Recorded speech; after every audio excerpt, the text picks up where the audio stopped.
Hello, I Shahnawaz welcomes you in this lecture and I am continuing work, energy and power, and in this part 6 lecture I am going to discuss about some exercise for kinetic energy. Yes, इस lecture में हम solve करेंगे कुछ exercise कुछ numerical kinetic energy पर based. हमारा जो previous lecture था पार्ट 5 वो काइनेटिक एनर्जी पर बेस्ड था। उसमें हमने देखा कि क्या होती है काइनेटिक एनर्जी, किस तरह से एक्वायर होती है, और सबसे इम्पॉर्टेंट हमने काइनेटिक एनर्जी का फॉर्मूला देखा और हमने ये पता किया कि काइनेटिक एनर्जी किन किन पैरामीटर्स पर डिपेंड करती है।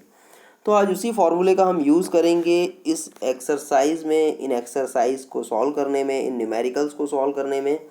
तो डेफिनेटली बड़ा लर्निंग लेक्चर है आज का, सीखने वाला लेक्चर है। आज आपको काइनेटिक एनर्जी के बहुत सारे कॉन्सेप्ट भी क्लियर हो जाएंगे और आपको पता चलेगा कि एक्चुअल में प्रैक्टिकली काइनेटिक एनर्जी का हम यूज़ कैसे करते हैं और काइनेटिक एनर्जी को प्रैक्टिकली किस तरह से हम देख पाते हैं, समझ पाते हैं, ठीक है, ऑब्जर्व कर पाते हैं।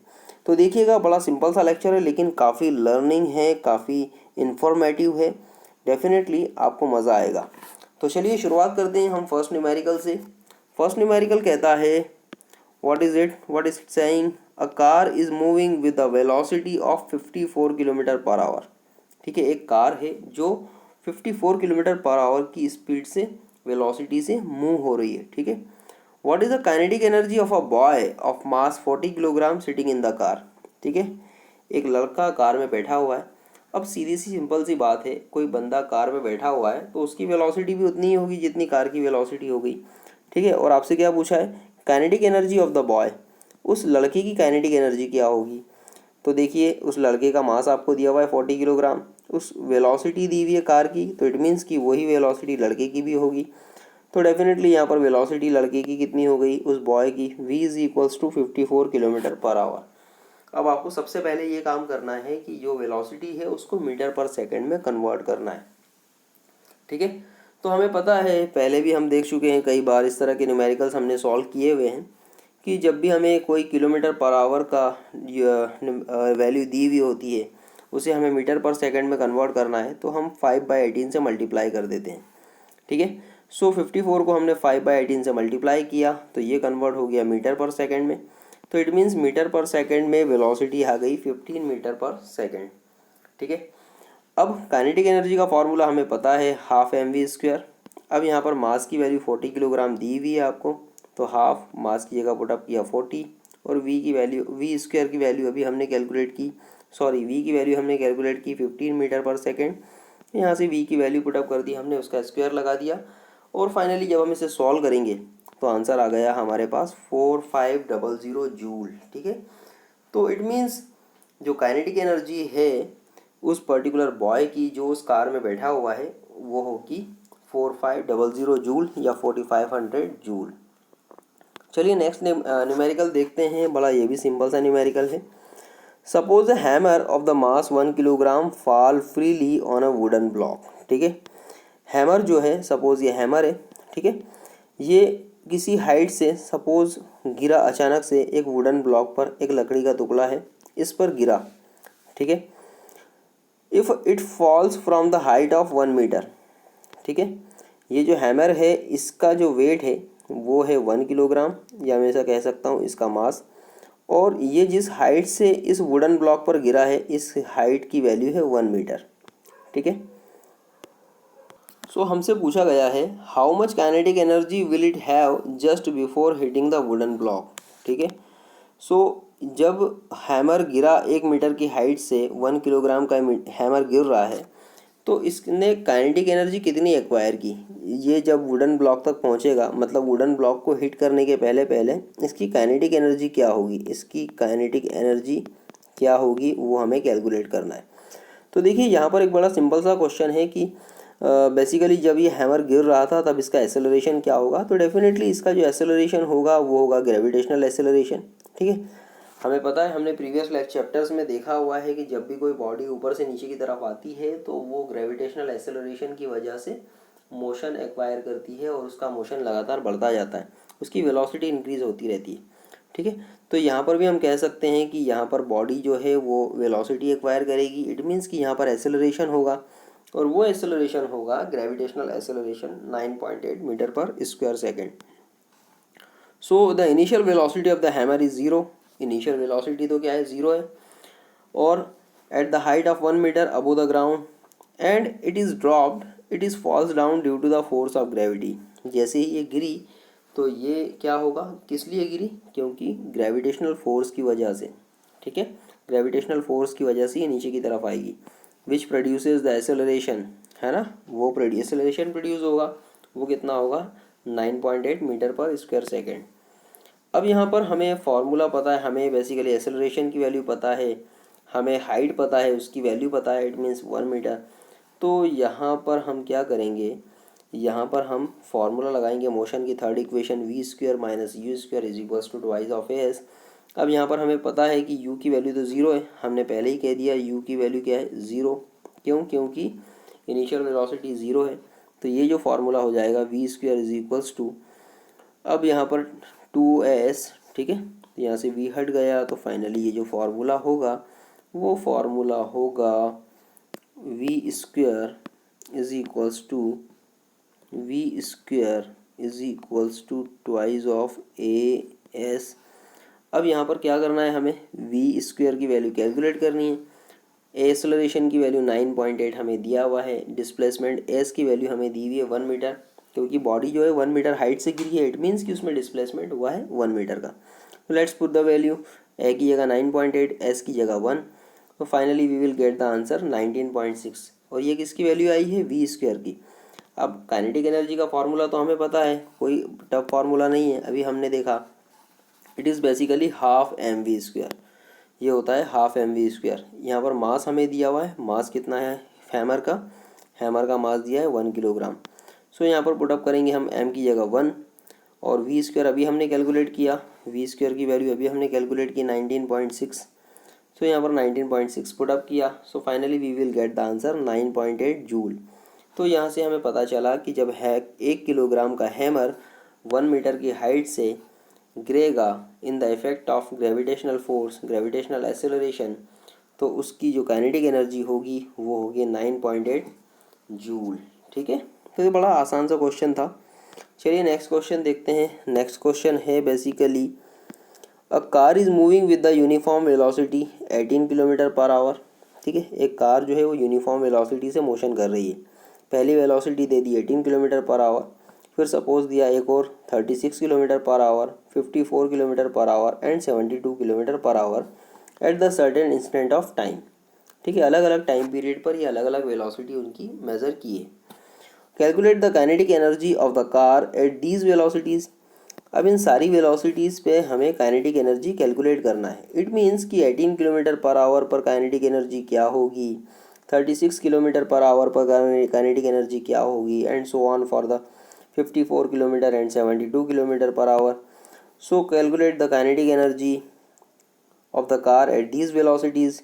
Plot the graph between the kinetic energy and velocity. जब हम इन चार अलग अलग वेलोसिटी के लिए चार अलग अलग काइनेटिक एनर्जी कैलकुलेट करेंगे तो हमें वेलोसिटी और काइनेटिक एनर्जी के बीच में ग्राफ भी प्लॉट करना है। ठीक है, what is the nature of graph, और फिर हमें उस कर्व का, उस जो ग्राफ हमें बनेगा उसका शेप देखकर ये पता लगाना है कि इसका नेचर क्या है। और यहाँ पर हमें कार का मास दे दिया है 1000 किलोग्राम। तो चलिए शुरुआत करते हैं। हमें कुछ नहीं करना, सिर्फ अलग अलग वेलोसिटी पर काइनेटिक एनर्जी कैलकुलेट करना है। तो सबसे पहले वेलोसिटी है 18 किलोमीटर पर आवर। आप याद रखें, भूलना नहीं है, सबसे पहले किलोमीटर पर आवर को हम मीटर पर सेकंड में कन्वर्ट करेंगे। तो यहाँ पर हमने 18 को मल्टीप्लाई किया 5/18 से, 5/18 से मल्टीप्लाई किया, क्यों, क्योंकि हमें मीटर पर सेकंड में कन्वर्ट करना है। तो फाइनली इसका आंसर आएगा 5 मीटर पर सेकंड। तो यहाँ से वेलोसिटी आ गई v1। अब इसकी काइनेटिक एनर्जी कैलकुलेट करना है, तो काइनेटिक एनर्जी होता है half M v one square, half M we square होता है। तो यहाँ से वेलोसिटी की वैल्यू, मास की वैल्यू ऑलरेडी हमें 1000 किलोग्राम दिया हुआ है, और वेलोसिटी की वैल्यू अभी हमने कैलकुलेट की 5 का स्क्वायर हो जाएगा 25। So finally put the values 25 and solve it. तो फाइनली हमें मिलेगा 12.5 10⁻³ जूल। ये हो गई काइनेटिक एनर्जी। कब, जब बॉडी 18 किलोमीटर पर आवर की वेलोसिटी से मोशन कर रही है। चलिए सेकंड वेलोसिटी के लिए देखते हैं। For the second velocity 36 kilometre per our, तो यहाँ पर भी हम सबसे पहले इसे मीटर पर सेकंड में कन्वर्ट करेंगे और इसके लिए हम 5/18 से मल्टीप्लाई करेंगे। फाइनली हमें वेलोसिटी मिल जाएगी 10 मीटर पर सेकंड।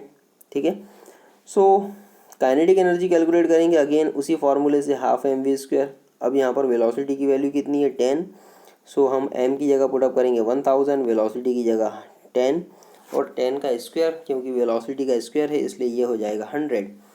सो जब हम इसे सॉल्व करेंगे तो फाइनली हमें आंसर मिलेगा 50 मल्टीप्लाइड बाई 10⁻³ जूल। ठीक है, आपने देखा वेलोसिटी बढ़ी तो काइनेटिक एनर्जी भी बढ़ गई। पहले वाले केस में काइनेटिक एनर्जी कम थी, अभी काइनेटिक एनर्जी क्या हो गई, बढ़ गई। अगेन वेलोसिटी आपने और बढ़ाई 54 किलोमीटर पर आवर, तो 54 किलोमीटर पर आवर को भी सबसे पहले आप कन्वर्ट कीजिए मीटर पर सेकंड में। तो इसके लिए हमने 5/18 से मल्टीप्लाई किया। सो फाइनली हमें आंसर मिलेगा, ये 18 3 ज़ा 54, फाइनली आंसर मिलेगा 3 मल्टीप्लाइड बाई 15, तो ये हमें मिला 15 मीटर पर सेकंड। ये हो गई वेलोसिटी 3। ठीक है, अब काइनेटिक एनर्जी कैलकुलेट करना है तो फाइनली हो गया half M we square, mass की वैल्यू 1000, वेलोसिटी अभी आपने कैलकुलेट की 15, सो 15 का स्क्वायर होगा। जब हम इसे सॉल्व करेंगे तो हमें जो आंसर मिलेगा वो मिलेगा 112.5 इंटू 10⁻³ जूल। ठीक है, तो देखा आपने वेलोसिटी और बढ़ी तो काइनेटिक एनर्जी और इंक्रीज़ हो गई। सपोज वेलोसिटी को आप और इंक्रीज़ करते हैं, अब वेलोसिटी कर दी आपने 72 किलोमीटर पर आवर। अगेन इसको सबसे पहले आप मीटर पर सेकंड में कन्वर्ट करेंगे तो क्या होगा, चलिए हम करते हैं। तो हमने 5/18 से मल्टीप्लाई किया, क्या हुआ 18। ठीक है, 18 4 ज़ा 72, तो फाइनली आंसर आया 4 मल्टीप्लाइड बाई 520, 20 मीटर पर सेकंड। ये हो गई वेलोसिटी की वैल्यू। ठीक है, इन मीटर पर सेकंड। अब हमें क्या करना है, काइनेटिक एनर्जी कैलकुलेट करेंगे तो उसका formula again half M we square, mass की वैल्यू 1000 दी हुई है, वेलोसिटी 20 अभी हमने कैलकुलेट की, इसका स्क्वायर लेंगे। फाइनली जब सॉल्व करेंगे तो ये हो जाएगा 200 मल्टीप्लाइड बाई 10⁻³ जूल। सो देखिए वेलोसिटी इंक्रीज़ हुई तो काइनेटिक एनर्जी और इंक्रीज़ हो गई। अब यहाँ पर हम देख सकते हैं कि इसके बीच में अगर हम ग्राफ प्लॉट करते हैं, ठीक है, तो पहली वेलोसिटी हमें मिली थी 5, हम एक्स एक्सिस पर कंसिडर कर रहे हैं वेलोसिटी और वाई एक्सिस पर काइनेटिक एनर्जी। क्यों, क्योंकि हम ये देखना चाह रहे हैं कि वेलोसिटी जैसे जैसे इंक्रीज़ हुई उसके रिस्पेक्ट में काइनेटिक एनर्जी किस तरह से इंक्रीज़ हुई है। ठीक है, तो इसलिए जो रेफरेंस होता है उसको हमेशा एक्स एक्सिस पे लिया जाता है। तो यहाँ पर रेफरेंस कौन है, हमारा वेलोसिटी है। वेलोसिटी इज़ अ रेफरेंस, क्योंकि वेलोसिटी के रिस्पेक्ट में काइनेटिक एनर्जी देखी जा रही है। तो यहाँ पर हमने वेलोसिटी एक्स एक्सिस पे कंसिडर की, यहाँ पर हमने अलग अलग देखी। सबसे पहले वेलोसिटी 5 मीटर पर सेकंड थी, देन 10 मीटर पर सेकंड, देन 15 मीटर पर सेकंड और देन 20 मीटर पर सेकंड। 5 मीटर पर सेकंड पे हमें जो काइनेटिक एनर्जी मिली थी वो थी बेसिकली 12.5 इंटू 10⁻³ जूल। तो हमने 12.5, ठीक है, यहाँ पर हमें कहीं मिलेगा। ठीक, उसके बाद 10 मीटर पर सेकंड पे सेकंड वाला जो था हमारा 10 मीटर पर सेकंड पे जो काइनेटिक एनर्जी मिली हमें वो मिली 15, वो हमें मिली 50 मल्टीप्लाइड बाई 10⁻³ जूल। तो यहाँ पर भी हमने क्या किया, 50, 10 पर क्या मिला 50, अगेन 15 मीटर पर सेकंड वेलोसिटी पर v3 पर काइनेटिक एनर्जी मिली 112.5 इंटू 10⁻³। तो यहाँ पर 100 के ऊपर ये 112.5, ठीक है, ये मिला 15 मीटर पर सेकंड पे। और इसके बाद लास्ट वाली जो वेलोसिटी थी वो थी 20 मीटर पर सेकंड, और 20 मीटर पर सेकंड पर हमें जो काइनेटिक एनर्जी मिली है वो मिली है 200। तो यहाँ पर आप देख सकते हैं जब आपने ग्राफ प्लॉट किए इस तरह से, ठीक है, तो इसका जो कर्व होगा वो एक तरह का पैराबोलिक शेप होगा। पैराबोलिक शेप इसलिए होगा क्योंकि यहाँ पर ये नॉन लीनियरिटी शो कर रहा है। नॉन लीनियरिटी शो क्यों कर रहा है, क्योंकि हम ग्राफ प्लॉट कर रहे हैं वेलोसिटी और काइनेटिक एनर्जी के बीच में, और हमें पता है kinetic energy is proportional to the v square. तो जब भी कोई टर्म स्क्वायर में होती है या क्यूबिक शेप में, क्यूबिक में होती है, डेफिनेटली वो एक नॉन लीनियरिटी शो करती है। ठीक है, अगर ये लीनियर होता तो ये एक स्ट्रेट लाइन होता, लेकिन ये नॉन लीनियर है, एक कर्व है। ठीक है, तो ये पैराबोलिक कर्व डिफाइन कर रहा है नॉन लीनियरिटी को। सो आई होप कि आपको आज का लेक्चर समझ में आया होगा। बड़ा आसान सा लेक्चर था और काफ़ी इन्फॉर्मेटिव था as per the kinetic energy. Kinetic energy के जो कॉन्सेप्ट प्रीवियस लेक्चर में हमने पढ़े थे वो आई होप कि आपके और ज़्यादा मजबूत हुए होंगे। तो इस लेक्चर को एटलीस्ट 2 से 3 बार और देखिएगा आप, आपके कॉन्सेप्ट्स और ज़्यादा क्लियर होंगे। ठीक है, thank you. And thanks for watching. और आपने अगर अभी तक इस चैनल को सब्सक्राइब नहीं किया तो प्लीज़ आपको सामने जो फेस आइकॉन दिख रहा है उस पर क्लिक कीजिए और इस चैनल को सब्सक्राइब ज़रूर कीजिए ताकि हमारे आने वाले लेक्चर्स आप तक जल्द से जल्द पहुंच सकें। Thanks again.